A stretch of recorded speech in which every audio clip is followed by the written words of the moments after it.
The 49ers and Brandon Aiyuk have finally come to an agreement on a brand new contract extension worth $120 million over 4 years, which is averaging $30 million a year, with $76 million in guaranteed money, which is just $1 million less than what Amon St. Brown is getting with the Detroit Lions. Now, this negotiation slash standoff went off almost the entire offseason, and it was just brutal. Talk about wanting to keep the team focused on the task at hand. Just so much drama in the media, in the locker room, so on and so forth, on social media. It was just insane.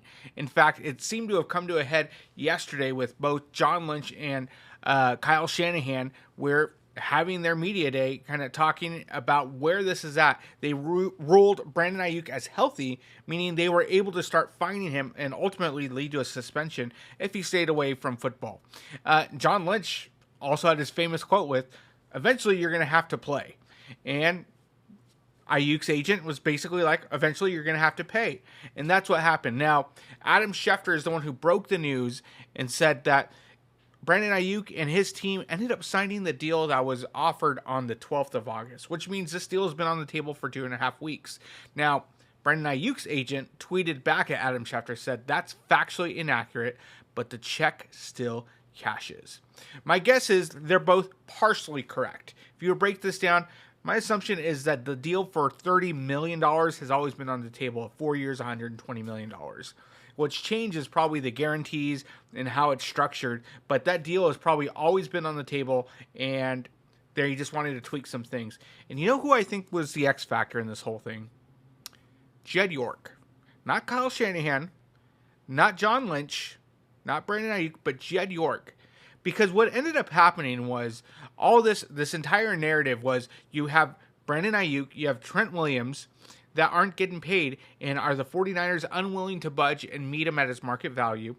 And ultimately, it led to more negative attention for Jed York. Is he willing to pay the big bucks to get that 6th Lombardi? Now, Jed York wants to save money. That's what all owners want to do. They want to get a Super Bowl. They want to keep the revenue flowing in. But there's one thing they don't want to be looked at as, and that's cheap. And Jed York looked cheap just to the outside media, to the outside people, anybody looking in on the 49ers. And Jed York probably was like, you know what? My image is more important than me saving a few bucks. Pay him what he wants. I want to be known as the guy who's willing to spend the money to get the stars. I want to be known as the person that one-ups Jerry Jones. So not only am I going to sign my wide receiver, in the next couple of days, I'm going to sign Trent Williams as well. And so I think that's what this whole thing is about, is Jed York wanted to save money. He probably gave John Lynch, Parag, just a deadline. I don't want to eclipse this. I want to keep the money here. And once the negative attention started coming over to Jed York, he caved. He said, you know what? Go ahead, keep the money the same, $30 million a year, but go ahead and give him more upfront money. In fact, you break it down, in 2025, he's supposed to be getting, I believe, about $46 million upfront over the next year. And so that's a lot of cash on hand coming from ownership.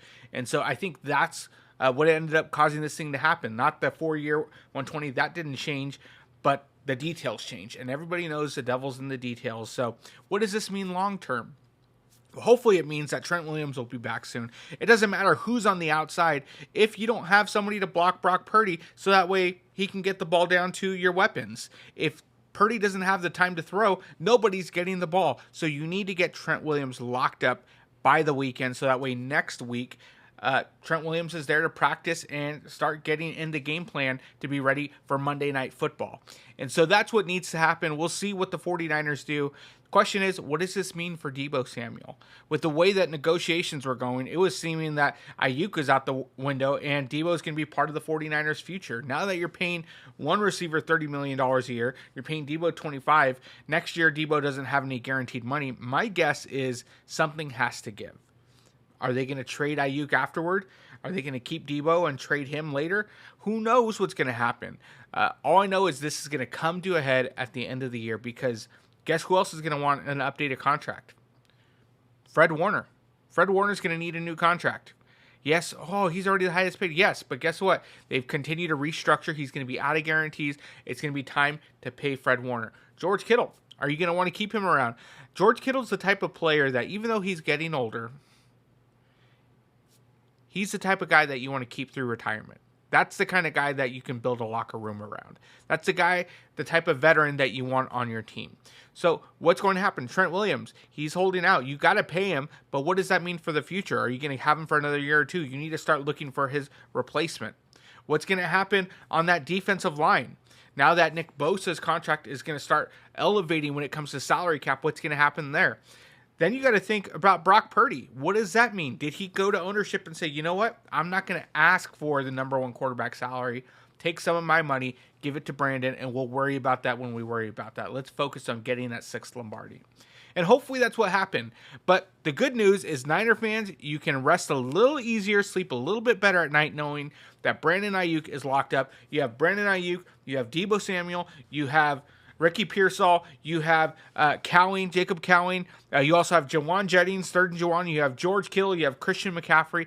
Now you need to get back Trent Williams, and let's go for this quest for 6. But the good news, Brandon Aiyuk, it's going to be a lot of hugs. You're going to see a lot of media press releases, a lot of photo ops, that things are all good. Everything was done in love. It's just business, and business can be messy. But that everybody is just on the same path to get that 6th Lombardi. But again, with everything that's been said, it's good to have Brandon Aiyuk home, and hopefully the locker room isn't a mess and they could all shake hands, hug it out, and get back to working on the Jets. Well, that's all we have for today. Hopefully tomorrow we'll have news about Trent Williams, but until then, catch you next time. Don't forget to like and subscribe to Ninerology, and we'll see you next episode.